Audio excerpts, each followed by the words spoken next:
జనవరి 10వ తారీఖున ఎన్నికల నోటిఫికేషన్ ఇస్తారు ఢిల్లీలో.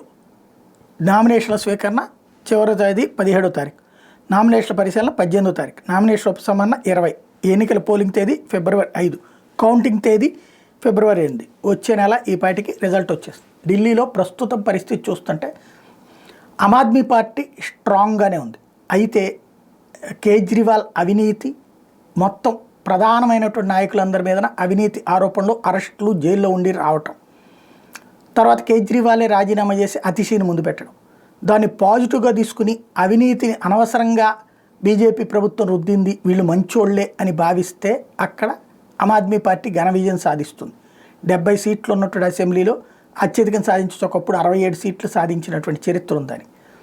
లేదు, అలా కాకుండా వీళ్ళు ఒకప్పుడు నీతి బోధలు చేసి అవినీతికి అలవాటు పడ్డారని ప్రజలు భావిస్తే, దానికి తోడుగా ఏదైతే ఢిల్లీలో జరుగుతున్నటువంటి పొల్యూషన్ విషయాల్లో సుప్రీంకోర్టు ఆగ్రహం కావచ్చు, ఇతరత్రా జరుగుతున్నటువంటి కొన్ని పరిణామాలు, అక్కడ మైనార్టీల బుజ్జిగింపు, మెజార్టీల వేధింపులు పట్టించుకోకపోవడం లాంటి ఉదంతాలు కనుక సీరియస్గా తీసుకుంటే కేజ్రీవాల్కి ఇది లాస్ట్ ఎలక్షన్ అవుతుంది. కాంగ్రెస్ పార్టీకి వచ్చేటప్పటికి అక్కడ ఏ ఎజెండాతో ముందుకు వెళ్లాలో అర్థంగా కొట్టుకుంటుంది.